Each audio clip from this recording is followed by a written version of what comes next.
In the last video, we discussed how it wasn't actually necessary to own a fitness tracker per se in order to effectively track your health and fitness.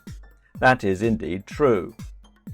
Nevertheless though, a fitness tracker can still do an awful lot to make life easier for you when you're monitoring your health and fitness. As the name would suggest, these devices are all about fitness tracking and therefore should offer a more comprehensive overview of your health in one place than any other device or method. A fitness tracker doesn't need to be expensive. In fact, it might only set you back $50 in some cases. This should be a great investment though, as it will keep your health and fitness at the forefront of your mind and help you to learn much more about yourself in the process. This video is your guide to picking the right fitness tracker. A good place to start is by asking what a fitness tracker is, what it does, and what you should be looking for when you pick one. To summarize then, a fitness tracker is any device that you wear on your person and that tracks some aspect of your fitness. To qualify as a fitness tracker though, the device probably needs to have more than one function or a smart element, such as the ability to sync with a smartphone or upload data to the cloud. Many fitness trackers also offer a screen, which makes it easier for you to access the information and to use the device in other ways, although some you interact with solely through the app. Most fitness trackers are worn on the wrist like a watch or bracelet, though there is a fair amount of variation here too. Some devices, like the original Fitbit, are worn as a belt instead. There are also some other interesting models in the works, which include one called the Jabra, which you wear inside the ears. The most basic function that pretty much every fitness tracker out there offers is a pedometer. Take your regular pedometer, give it a mobile app, and you have your basic fitness tracker. Most then use their built-in app in order to calculate other interesting data about you. In order to monitor steps, a pedometer needs to be able to measure movement, and that means that it can roughly calculate your calories burned based on your activity, as long as you give it some basic information when you first set it up. On top of the basic pedometer functionality, most trackers will include a gyroscope and an accelerometer in order to measure much more information about your movement. With a smart algorithm, a tracker can then deduce which activities you're engaged in and recognize if you're swimming or if you're cycling. More often, this technology is used to measure when you're sleeping and how much you move during the night. This then allows for some basic sleep monitoring so that you can see how much deep sleep you're getting and how you might improve it in order to feel more refreshed each morning. From there, you can then start to get a little more advanced with additional sensors.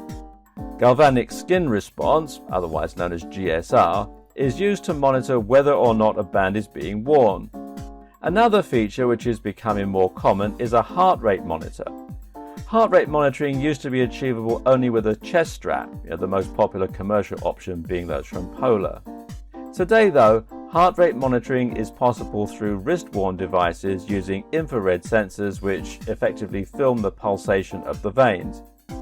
Some fitness trackers provide constant heart rate tracking, while others need to have that feature switched on during workouts.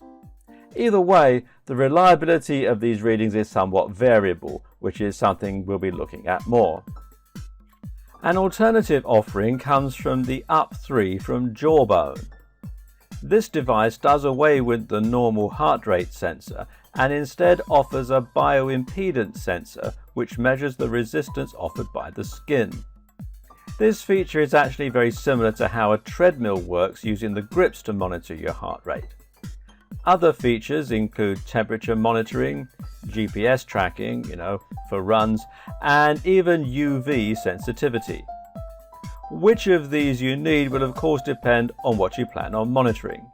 And you can find out more at jawbone.com/fitness-tracker/up3. A final important element for a lot of fitness trackers is the social element. Most fitness trackers allow you to compete with friends and relatives to see which of you are getting the most exercise, and they allow you to compare yourself to other people in your demographic. All this offers encouragement and support, which can be a great help when you're struggling for motivation to get out and get training. With all this in mind then, you should have a good picture of what a typical fitness tracker can offer. Let's move on to comparing a few of the top offerings to see how they hold up. Let's start with a fitness tracker that sits at the top end in terms of capabilities. While the Microsoft Band and Band 2 are not the rockers of fitness tracking that Fitbit is, they nevertheless pack a lot more sensors and features and are potentially the most complete offering for those who are really keen on measuring their health. If you buy the Microsoft Band 2, then you'll get the following sensors: all-day LED heart rate monitoring, pedometer, accelerometer, gyroscope, microphone, UV sensor, GPS, barometer, ambient light sensor, galvanic skin response, and temperature monitor. Together, these provide a truly comprehensive picture of your health. When you view the stats through the app or on your computer, you can see how your heart rate has changed throughout the day and how things like caffeine and sleep might have affected it. You can also see the number of steps you took, when you were most active, and how many flights of stairs you ascended. You'll also see your calories burned, of course. Is the heart rate monitoring accurate? Overall, the answer is yes. A Polar chest strap will be more accurate, but for most people it's not going to be far off. Your mileage may vary though, and it appears that some factors like skin pigmentation may affect just how good a reading you get. When you sleep, you get to see how long you slept versus how long you were in bed, how many minutes you woke up, and how your heart rate varied throughout the night. Eventually, you'll start getting some contextual tips and advice on how to improve your sleep, along with some observations.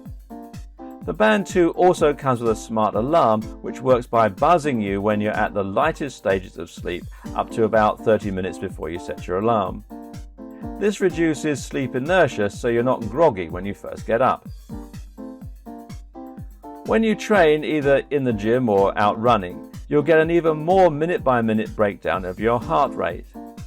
During training, you'll be able to see how many calories you burned, how much of that was fat versus carbs, and what the cardio effect of the training was. With time, the band can even tell you roughly what your VO2 max is, which is a great measure of cardio fitness. If you're running and you turn on the GPS, you'll be able to see your routes mapped and a breakdown of your best speeds, splits, pace and times. Oh, and using the UV sensor, it can also tell you when it's time to put on sun cream. What makes the Band 2 an improvement on the likes of the Fitbit though, is the big touchscreen, which offers an intuitive and pleasant to use screen for getting around. This shows you data such as your current heart rate and pace when you're training, but it also allows for more interesting things. For example, you can actually download preset workouts from the Microsoft Health app and then get talked through sets and reps or particular fitness drills. You can also create your own plans, which is a really nice touch. There's even a golf mode that tracks your performance on the golf course, measuring swings and practice swings and showing your route as you follow the holes around. And better yet is the fact that the Microsoft 2 Band also works as a smartwatch. Not only does it allow you to see your messages, respond to them, read emails and check the weather, it also allows you to install apps that others have made. Some of these are really pretty useful, such as the Music Control app that lets you control Spotify on your phone. These features actually have a health benefit too, in that they prevent you from getting your phone out every 2 minutes and allow you to be more present as a result. And you can read more at microsoft.com/Microsoft-Band. The Microsoft Band and Band 2 work on Android, iOS, Windows Phone, and even Windows 10 for PC. The downside? Well, it's about the most uncomfortable fitness tracker out there and can actually be a little tricky to sleep with. The first band had some quality issues and it's not waterproof, so it's not a good option for swimmers. Battery life is also only 2 hours or less if you use the HR tracking, GPS or watch mode. The TomTom Spark is another top-end fitness tracker that has some real killer features. Compared with the Microsoft Band 2, it's not quite so pretty to look at, but it's also a lot more comfortable. In terms of features, it also lacks the smartwatch aspects of the Band 2, but makes up for it in the fitness features. Sure, the TomTom Spark lacks a few of the Band 2's metrics like the barometer or the ability to calculate VO2 max. However, where it gets more useful is in the 5-day battery life and the waterproofing. These are great features for those who are really serious about tracking their fitness full time. What's also cool about this option is that it provides you with the option to pick and choose the features that you want. Some models, for instance, will let you store music on the device, something else the Band can't do. So you don't have to take your phone on runs. You'll need Bluetooth headphones though. You can optionally choose GPS tracking and heart rate monitoring, and if you go for the full feature set, this will again be one of the most comprehensive trackers available. What's also cool is that you can use the Spark with a chest strap for more accurate readings. The latest Fitbit is the Surge. The feature set is very similar to that of the Spark, with a heart rate monitor, pedometer, sleep tracking and a nice big display. It's not a smartwatch though, so you won't be using it to send text or catch up on Twitter. Unfortunately, it isn't waterproof like the Spark, but it does have GPS built in. Fitbit has one of the best apps from any fitness tracker and has been in the game long enough to build up a massive ecosystem. It syncs with a ton of different apps and has perhaps the very best social elements of any brand. Like the Spark, the Surge only has a black and white display, whereas the Band 2, Apple Watch and Gear Fit all have color touchscreens. The odd thing is that the Fitbit Surge is actually more expensive than the Band 2 or some versions of the Spark, despite doing less. If you're not fussed about the heart rate monitoring though, you could go with a different model of Fitbit, such as the Flex, and that would also mean rocking a slightly more subtle look without the display, just a few lights. The Charge HR, meanwhile, offers you a tiny screen plus heart rate monitoring, so again you can really pick the model that best suits you, and you can find out more at fitbit.com. The Jawbone Up 3 is something completely different from the other options on this list. The Jawbone Up 3 has no display, which some people will see as a downside, but other people will love. Certainly the Up 24 and Up 3 are sporting some of the most stylish designs of any fitness tracker, and this is great if you want to carry on wearing a watch or if you want to avoid being too ostentatious with your technology. Jawbone is also one of the best options for women, as it's slim enough to fit around a thin wrist or arm, and also has available designs that, don't look like a big hulking piece of technology on your wrist. The Up 3 had lots of delays at launch which damaged its reputation. However, the heart rate tracking is interesting, although it offers snapshots throughout the day rather than a continuous update, and you do get some metrics you won't find anywhere else, like temperature during sleep. There are other Up models too, and you can find out more at jawbone.com. We could go on forever, but the above should help to provide more than enough options. In case you're still shopping for that perfect tracker though, you might also consider the Nike FuelBand SE, which is great for gamification and which measures fuel points rather than steps, which correspond to general activity. Otherwise, this one is a basic monitor. You can read more about it at nike.com. The Basis Peak is another cool one with temperature monitoring, smart exercise detection and HR. You can read more about it at mybasis.com, and it also includes a video that goes into it in some detail, so I'm not going to go into a lot of detail about it here.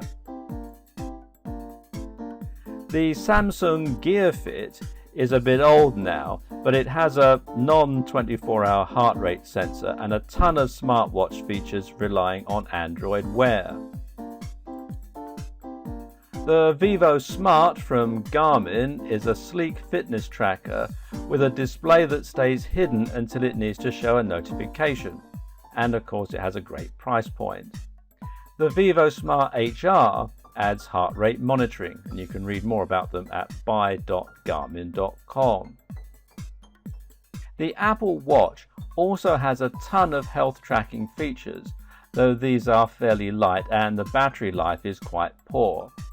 If you like having the latest gadgets though, and you're just looking for some entry-level fitness tracking, then the Apple Watch will be a great way to get started. You can find out more at apple.com/watch. And then there are the weirder and less well-known options. The Jabra Sport Pulse measures your heart rate through your ears, for instance, and offers quite accurate data. There are also a whole plethora of different and strange fitness trackers on the way and already in the store, some of which we'll be looking at later on. Note as well that a lot of phones have basic fitness tracking capabilities these days too. For example, the Galaxy Note 4 and 5 or the S4, 5 and 6 will both measure your heart rate, as do the latest iPhones. Almost every phone has a pedometer built in or apps that can provide that function. And there are a ton of apps you can download that will further enhance the fitness tracking features of your devices. For example, you can download My Runkeeper from runkeeper.com to track runs, or Endomondo, or from endomondo.com, or you can use MyFitnessPal from myfitnesspal.com to track your calories.